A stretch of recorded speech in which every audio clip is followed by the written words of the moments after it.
Atos dos Apóstolos, capítulo 27, versículo 23. Glória a Deus, aleluia. Glória a Deus. Quem achou diz amém? Diz assim a palavra de Deus.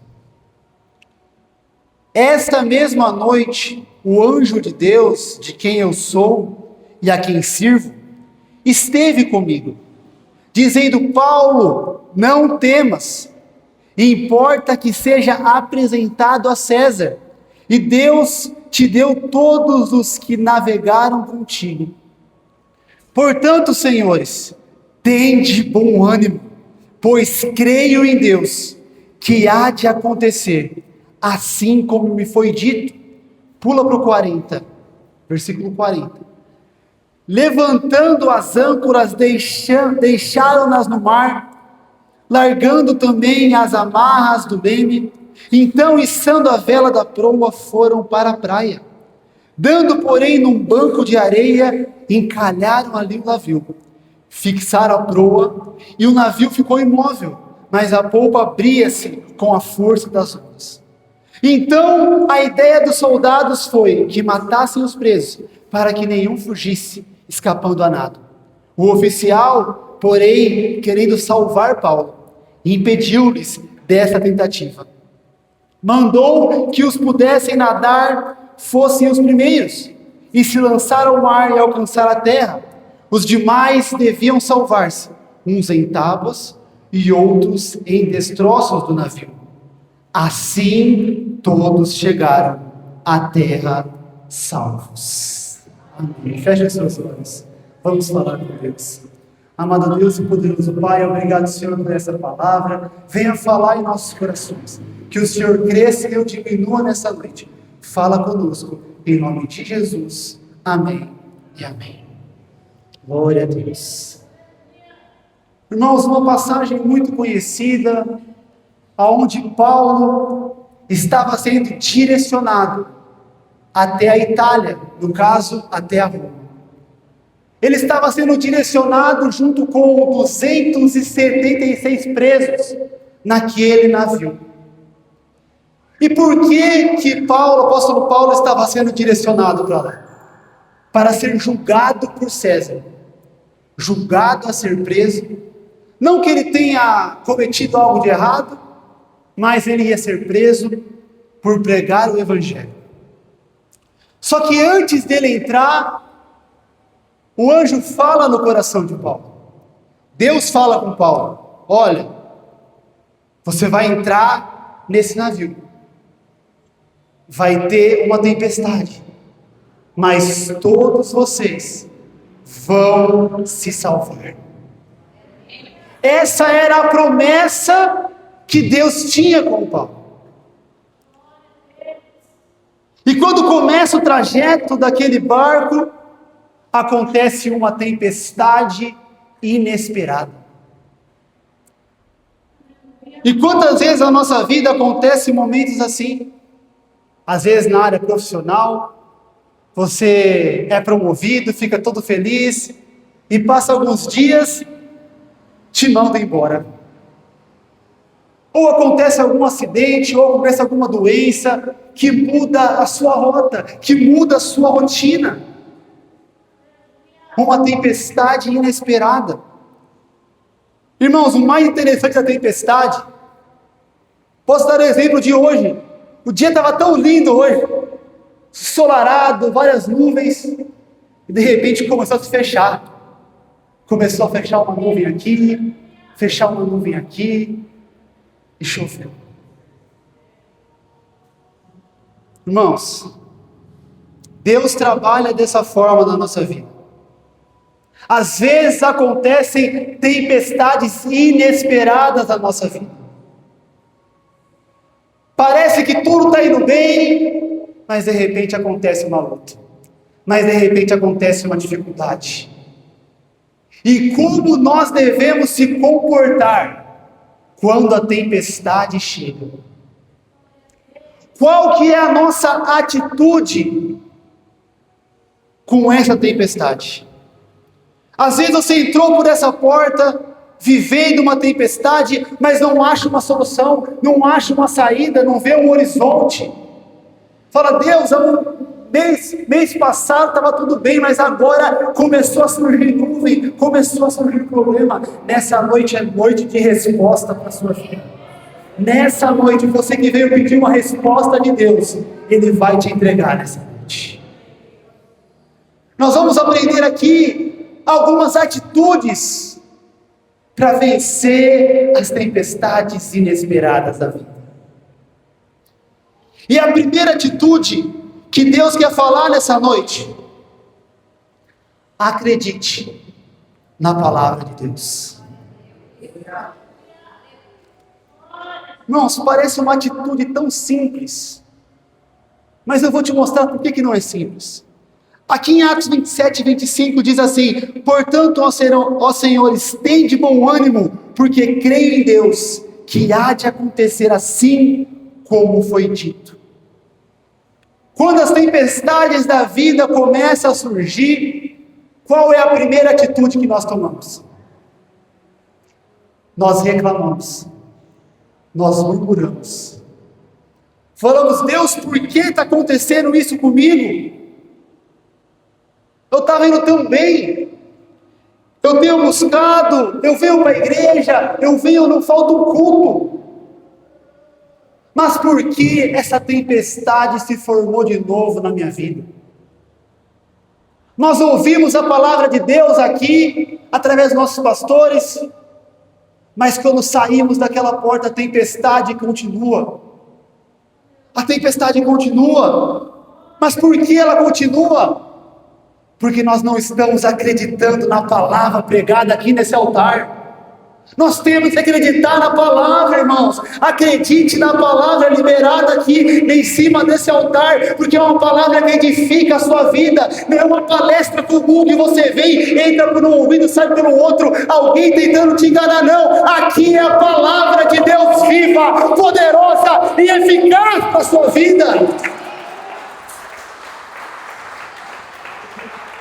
Acredita na palavra de Deus pregada aqui no altar, irmãos. Nós temos que acreditar nessa palavra, viver a palavra. Eu sou uma pessoa que eu tento me controlar ao máximo. Eu gosto de ter na agenda as coisas. Até a Gabi briga comigo, eu falo, vive mais. E a gente também é assim. Nós queremos que as coisas aconteçam no nosso controle. Quando as coisas fogem do controle, a gente começa a reclamar e murmurar. Mas, irmãos, para de tentar assumir o controle. Deixa quem está lá em cima, deixa Jesus no controle da sua vida. Deixa Ele no controle da sua vida, porque a gente quer tudo no nosso controle. Irmãos, olha a fé de Paulo, olha o que ele fala, em meio à tempestade ele fala, olha, tente bom ânimo, porque eu creio em Deus. Irmãos, a tempestade está difícil, mas creia em Deus, creia na palavra de Deus. Irmãos, pode vir tempestade, pode vir luta, mas nessa noite Deus está falando para você, olha, eu não perdi o controle, está aqui na palma da minha mão, toda a sua vida, todos os problemas, entrega para mim, entrega as lutas, que eu estou no controle, aleluia, eu estou no controle, irmãos. Paulo acreditou na palavra, ele começou a falar com todos no barco, fica tranquilo, vai vir a tempestade, mas Deus está com a gente. Vai vir a tempestade, mas Deus está conosco. Segunda atitude. Irmãos, essa atitude é uma das mais difíceis em meio à tempestade. Segundo, jogue fora as cargas desnecessárias. Em meio à tempestade, todo mundo que estava no navio, no barco, começou a falar, olha, está muito pesado o barco. Vamos começar a jogar fora no mar tudo aquilo que não presta, tudo aquilo que ele não está usando mais.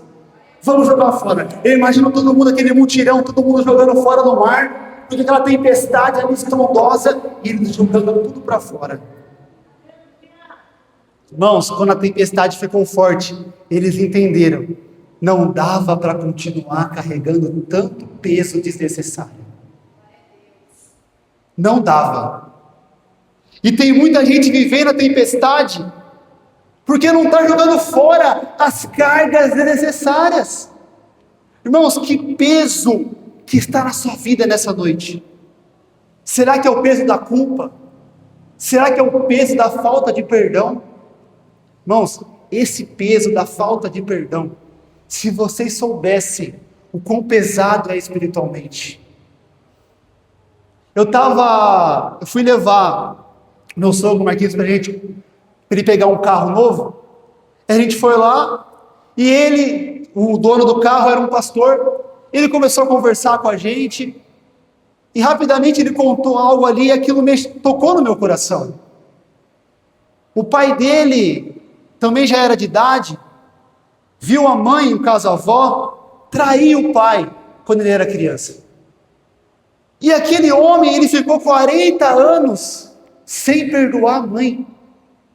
40 anos sem falar com ela direito, por algo que aconteceu lá no passado. E aquela mulher estava com 90 anos de idade, as últimas. E o pastor, no caso o neto dela, ia lá ver no hospital. Que os médicos falaram, vem aqui ver a última visita. E ele não queria ir nesse momento. E Deus usou a vida dele e falou, olha, você vai deixar a sua mãe embora com essa mochila pesada? Você vai deixar ela embora com essa mochila pesada da falta de perdão? Na hora ele falou, não, eu estou indo no hospital. Quando ele chegou no hospital, irmãos, ele começou a chorar.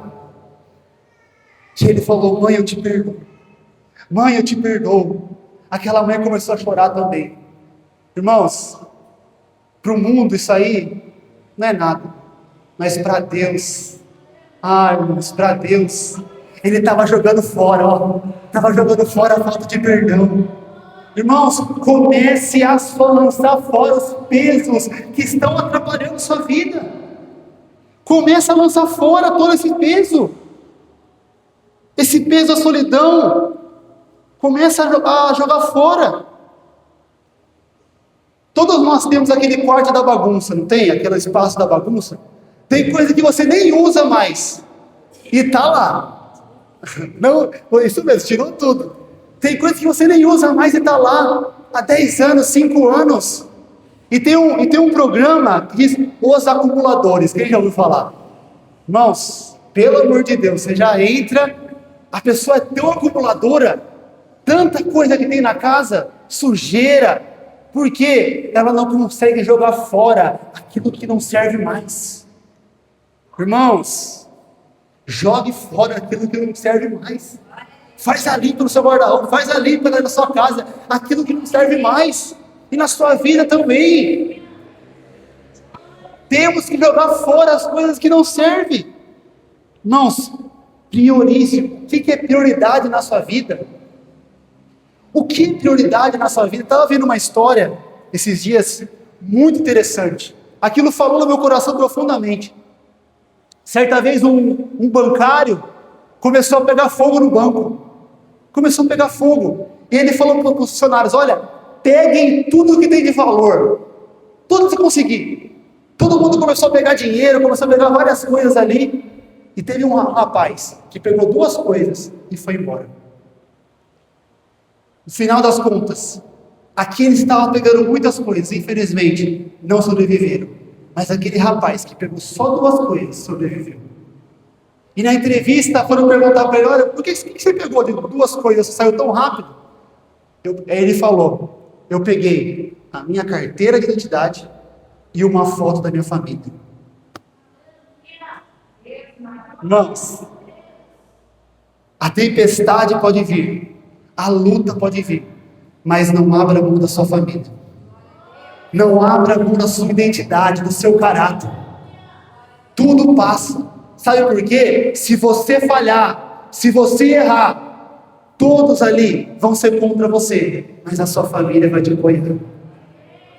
Irmãos, priorize, jogue fora as coisas que não prestam e priorize as coisas boas da sua vida. Priorize sua família, priorize, irmão.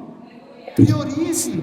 E nessa noite Deus está falando com você, olha, lança fora todo o peso, lança fora toda dor que você está sentindo nessa noite. Nessa noite Deus quer transformar todo o peso em coisa leve. Nessa noite Ele fala, olha, lance em mim toda ansiedade, lance em mim, porque eu quero deixar as coisas leves da sua vida. Nessa noite Ele quer deixar coisas leves, irmão.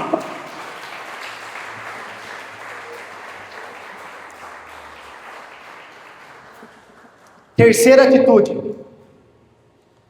Entenda que o barco pode quebrar.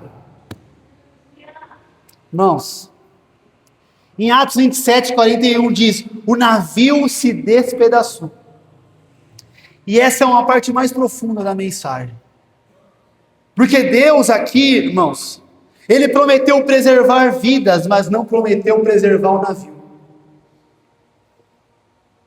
E eu fiquei meditando nessa atitude. Nós vemos diferente quando Jesus vai ali com os discípulos, eles preservam tudo, eles preservam ali os discípulos, o barco, eles passam para o outro lado. Mas aqui não. O barco quebrou, os planos quebraram, a estrutura quebrou. Mas irmãos, ninguém morreu. Irmãos, ninguém morreu. Isso é poderoso, sabe por quê? Deus não está comprometido com coisas, Ele está comprometido com pessoas.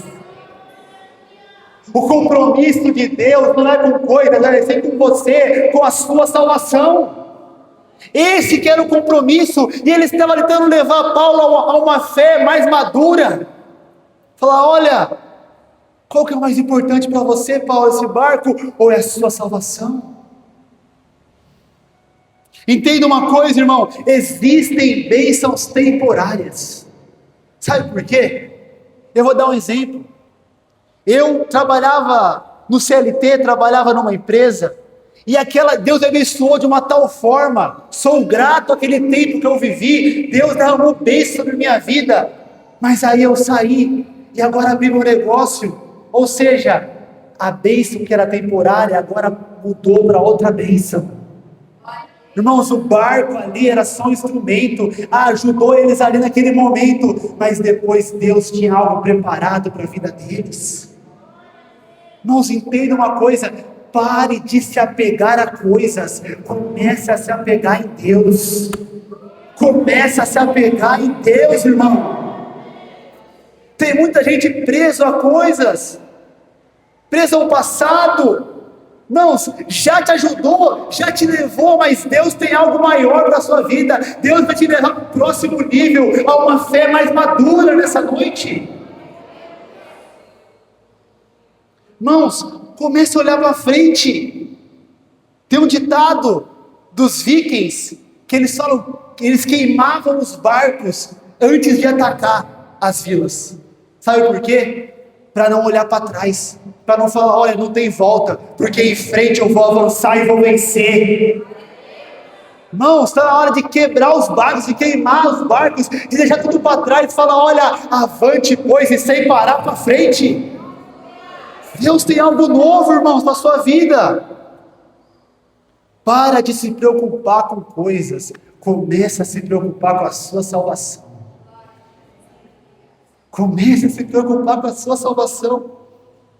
Quarta atitude e última atitude. Segure na provisão que Deus enviar. Irmãos, em Atos 27:44, nós vemos ali um naufrágio do barco. E eles começam a pular. E aqui diz, uns em tábuas, outros em destroços. E assim todos chegaram salvos. Irmãos, imagina ali, Paulo, as pessoas e outros presos pulando, segurando ali numa tábua, segurando alguma coisa. Eles não chegaram do jeito que planejaram. Eles chegaram molhados, cansados, segurando os pedaços, mas chegaram.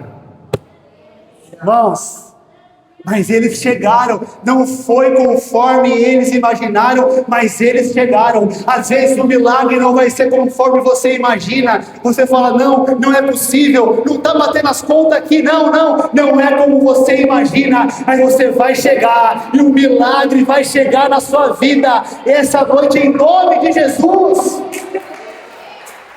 Você vai chegar. Aleluia! Irmãos, e Deus ele não enviou um navio novo, ele enviou uma tábua. Talvez a tábua que Deus está te dando nessa noite seja, é um emprego simples, é uma oportunidade, é um conselho, é uma ajuda. Mas irmão, o que é o conselho? Agarre as oportunidades, porque elas vão te levar para o novo de Deus na sua vida. Começa a agarrar. Em Isaías 43 diz, quando passares pelas águas, eu estarei contigo.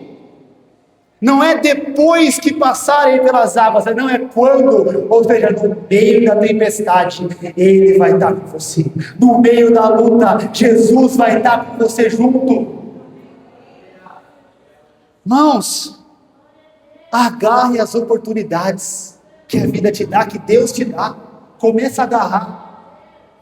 Não é o emprego dos sonhos, não quero. Agarre, dê o seu melhor, porque através dessa oportunidade, Deus vai te levar para coisas grandes. Irmãos, a tempestade durou 14 dias, para a gente encerrar. 14 dias, mas ela não foi eterna. Irmãos, uma hora a tempestade passa. Fala no irmão do seu lado, fala, uma hora passa. Ela não foi eterna. Eles chegaram ali na ilha de Malta. Sabe o que aconteceu na ilha de Malta, irmãos? Chegaram num lugar que eles nem imaginaram, mas ali eles viveram milagres, ali eles pregaram, eles viram o agir de Deus. Sabe o que significa, irmãos? A tempestade não é o fim da história, é só um meio para você viver milagre. É só um meio para você viver um milagre. Então, para a gente vencer a tempestade de uma vez por todas, nós precisamos ouvir a voz de Deus, jogar a carga fora, e entender que o barco pode quebrar, e segurar na provisão que Deus enviar. Amém?